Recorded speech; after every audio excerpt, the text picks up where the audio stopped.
Hey everybody, welcome back to the channel. Welcome to Sorvent's non-meta tournament number 5, we're at number 4. And today we have Burning Abyss versus Yosenju. So before we get started, as always, if you want to play in these tournaments, go ahead and join the Discord link in the description below. It's a lot of fun and yeah, it's a really good community. So let's go ahead and get started into it. So obviously Burning Abyss is down at the bottom and Maticus is going to be winning the die roll. And he should be opting to go first, I assume. Yep, okay. And let's see exactly how this works. So his hand's kind of interesting here. It looks like he's going to start off with a Scarm and then use the Alec effect to special summon itself. Unfortunately for Baloney, I don't think like Impermanence does anything against his hand. Obviously, since Dante sends for cost, there's really nothing you can hit. So he's going to hit a Scarm, as well as the Fiendish Rhino Warrior and a Graph. So actually really good mills altogether, especially even hitting the Dynamiscus is pretty good. So he has a lot of stuff going on here, but this Impermanence isn't going to do a whole lot. So yeah, they did clarify here that the mill is cost.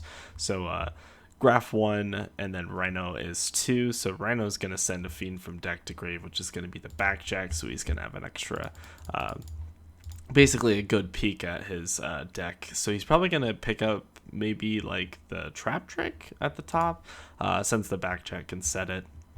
So it's not a bad idea. Seer and Dante are going to be used as link material into a copy of IP, and then this Dante should be able to add back the Seer, and then the Dante is going to be special back by its own effect, and he's just going to overlay it into a Beatrice. Then he's going to set 2 cards in the back row, being the Heavy Storm Duster and the Ice Dragon's Prison, and he has a Trap Trick off the top of the deck he can set as well, but it looks like he's just going to go with Scarm effect.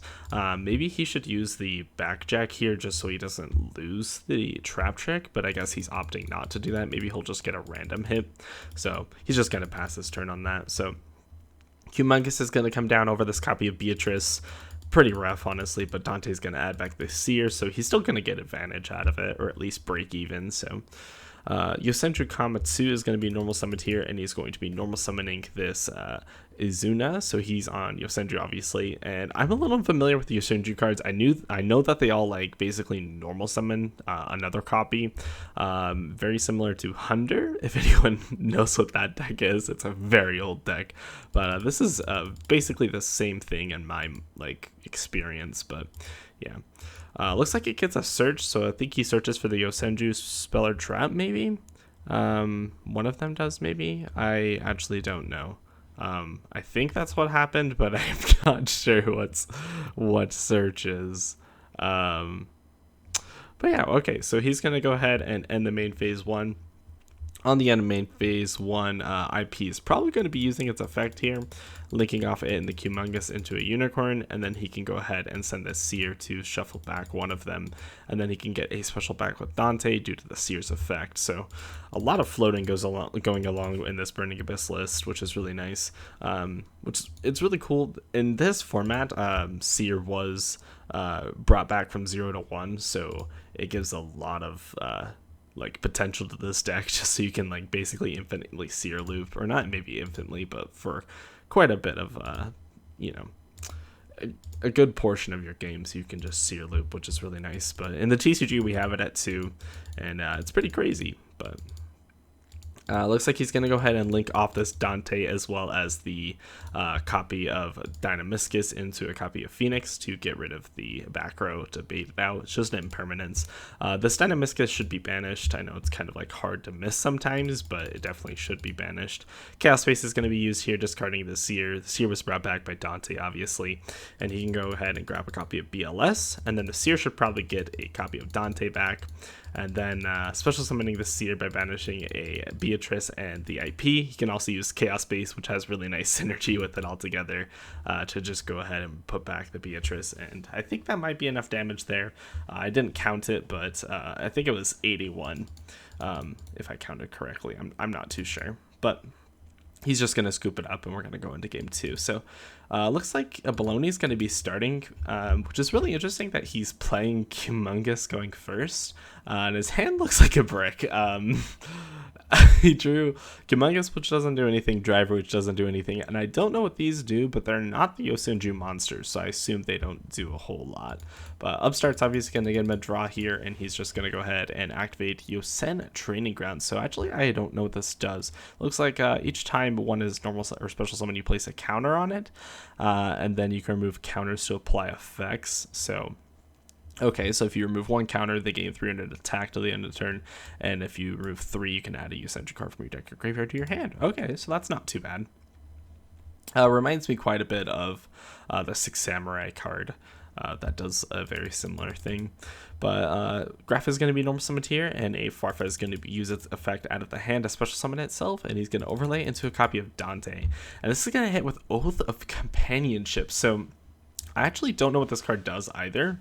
So it looks like if you control no monsters that were special summoned from the extra deck, you can target a face-up monster controls that was summoned from the extra deck, and you can take control of it. So, whoa, that's actually really interesting. Kind of like a Crackdown, but for extra deck monsters just to the end of the turn. So it's kind of interesting. I feel like Crackdown might just be better altogether, but still kind of a really neat card. I actually didn't know this card existed.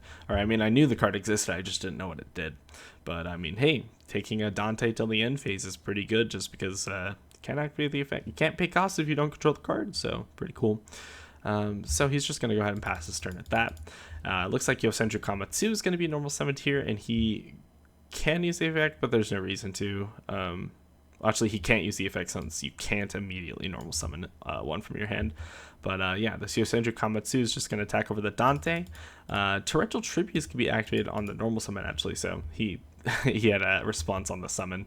And then Dante can add back the Graph, and then the copy of Graph can special summon Seer from the deck. And Farfar could activate, but it doesn't really matter. It looks like he's actually just going to mid-defeat here. Yeah, the rest of his hand is honestly a brick.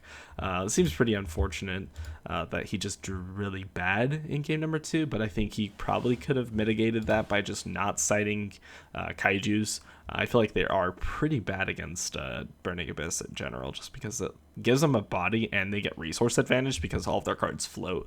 So unfortunately, I don't think that maybe the Kaiju was a smart side.